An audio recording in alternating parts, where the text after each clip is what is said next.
if you're like me, you have heard the term gaslight be thrown around all over the universe. And honestly, I never really knew what it meant. I mean, I kind of got the gist of it, but didn't really understand what exactly the act of gaslighting was and what the receiving end of that would look like. And I'm not ashamed to admit that I didn't really understand that until I was in my 40s. I know, shocking, right? But it's true. And it wasn't a personal circumstance that brought this awareness to me. It was a professional one. And even more shocking, perhaps, is that I was a C-suite executive at the time and a victim of gaslighting. I know. Sit with that for a second. Here's what I learned, and I want to share this with you because it happens all of the time in the workplace, and we simply ignore it. It's one of the most damaging aspects of company culture, and when it's not brought to light, it can be pervasive. And is exactly why people are running from corporations. So what is gaslighting really? Well, it's somebody communicating to you that you are doing things that are not actually happening. They are psychologically manipulating you in a very subtle way that covers a long span of time. They build this narrative and this constant interaction model with you slowly, in small steps over time, until one day you realize that you're second-guessing everything. Here's what I mean. If you're a victim of gaslighting, you will walk away from a conversation and spend 3 hours digging back through your email to prove that you sent the report, that you sent the email, that you responded, that you scheduled the meeting. You were certain that you did it until you interacted with that person, and they had you questioning yourself so much that you went back to double check your work. That right there is being gaslit. Now, this can continue and start to look very different as they get more sophisticated in their tactics. So here are some signs that you may be in a situation where somebody, a coworker or a manager, is gaslighting you. The first is that they want you to believe that you're misremembering. So the example that I just gave you is one of misremembering, where you said you sent the report, they say you never did it, and you swear that you did. You even remember staying late at work, and so you go back and you dig and dig and dig until you find the evidence that, in fact, you were right. Another thing that somebody that is gaslighting you does is they get incredibly defensive. So using this same scenario, when you go to them and say, I did in fact send that report on Friday night, see, here's the evidence, they turn it around and they get incredibly defensive. They get argumentative, they make you feel uncomfortable, and this is the way for them to continue to shape the narrative. Now, gaslighting isn't just negative. What you'll also see is that the gaslighter will encourage behavior that they know is causing you stress. For example, if you're up against a deadline and you're working around the clock and not taking breaks and not asking for help, and they encourage you to continue to go it alone instead of offering for help, this is another way that they're building the narrative, that they're manipulating you, that they are putting you into a place of control. And also, they lie. And they don't do big, grand lies that are easy to prove. They're very small, microscopic lies. They are as small as you asking them to buy a coffee and them not remembering. It's as small as them taking your favorite pen and telling you that they never did it. These are small lies that don't have any evidence, but yet over time have you continue to second guess whether what you were remembering or what you asked or how you watched that play out was exactly what they said. They also say one thing and do another. So if they're working with you on a project, they'll say that they're making progress on their tasks and activities. You'll continue to follow up, and they won't be doing anything. And then when it comes to a breaking point and you need their deliverables, they'll tell you that they're not important. They will create a narrative that you were asking for something or prioritizing something that wasn't really material to the end result. And they will generally do this publicly, which will cause you to be embarrassed. It'll have you second guessing yourself. Did I really prioritize this incorrectly? Did I really focus on the wrong things? Was this person really right the whole time? And am I a bad employee? And then the last thing that they will do is they will downplay things.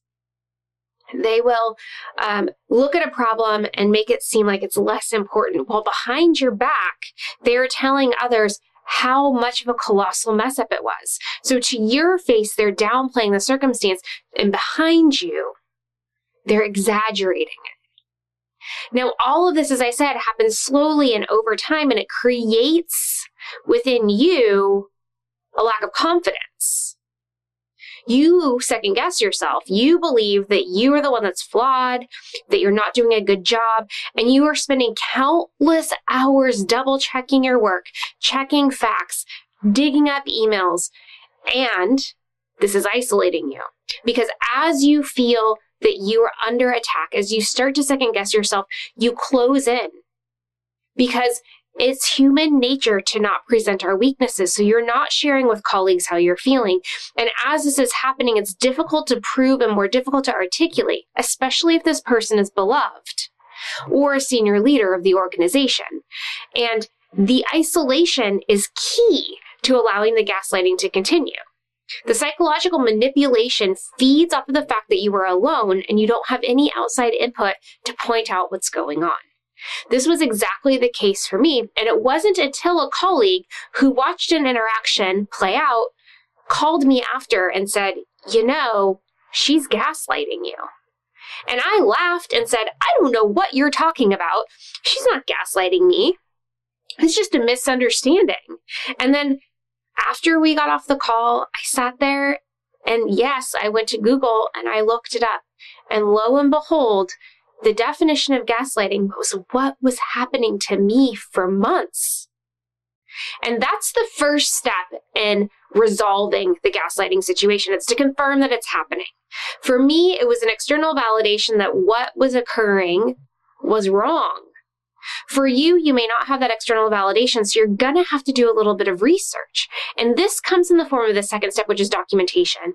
So as this person is causing you to misremember, as this person is downplaying priorities, as these circumstances are unfolding in front of you, take note, date, time, what happened, who was there, and what evidence do you have to tie to it showing that what was going on was not reality. As you're going through this process, you need to get some support. This is the time to go to a trusted colleague that can actually observe these things happening and ask for their feedback and input. Show them what you've documented, explain the circumstances, and ask for their point of view. More likely than not only will you have been experiencing gaslighting, so will the other person. And collectively together, you can document and form your evidence so that you can take a stand. That's the next step. You need to have a discussion with the person that's gaslighting you. Now, unfortunately, because these situations generally are emotionally driven, this will be a heightened conversation. And taking a stand looks a little bit like you communicating when they tell you something did not in fact happen and you know that it did. You say, actually, I sent the email on this date. Here it is. This is the fact. And continuing to do that over and over and over again, you are taking a stand. You are not allowing them to manipulate you anymore. You are taking the facts that you know are true and you are standing up for yourself. Now, most often this is not going to work. It's just going to throw gasoline onto the gaslighting fire. And so what you are going to need to do after this is you're going to need to escalate. And let me tell you that this step of the process is the most uncomfortable and challenging. Because if this person is excellent at gaslighting, then where you escalate to, their first thought is going to be that there's just a personality conflict. Regardless of the amount of evidence that you have and the documentation that you've brought forward, the first thing that the person that you escalate to is going to do is try to resolve the personality conflict. This is where you need to stay steadfast, and before you escalate, you need to decide if this is worth it to you. Because When you escalate, you put a spotlight on the situation and all of the players that be. And because it's difficult to prove gaslighting in many circumstances, this can become a decision for management between that person or you. You need to be prepared in this instance for the risks that you are taking when you escalate. I advocate that you always escalate, but when your job is on the line, or a promotion, or your reputation inside of a company, you need to consider if it's worth it. Can you identify gaslighting has happened and just stop working with the person? Maybe we don't escalate. Can you identify that the gaslighting has happened and apply for a job in another department to get away from them? Maybe that's the best solution. But if you were like me in my circumstance where I couldn't, there was no choice, I had to confront, I had to escalate, then that's what you do. And you do so with your eyes wide open and understand the potential consequences of what can happen. Because let me also tell you that gaslighting is illegal. It's a form of harassment. And workplace harassment is taken very seriously by corporations. So if you're going to escalate, this is also the time to notify your compliance officer. It's also time to notify and follow the processes in place in the company to do investigations and to protect you, the employee. Because at the end of the day, if you're being gaslit, you're being harassed. And if you're being harassed, that's against the law. And that's not an environment that any company, any employer, or quite frankly, any legislature wants you to be working in. Now, after you go through all of these things, then you have to decide what the next steps are. Do you want to stay in that department after the dust is settled?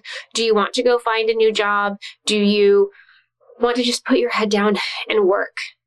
But you've got to determine what you're going to do next after you follow all of these processes, because the fact of the matter is that there is another day. There is a tomorrow. And you personally need to heal from the gaslighting. You need to find a way to trust your colleagues again. You need to find a way to have confidence in your abilities.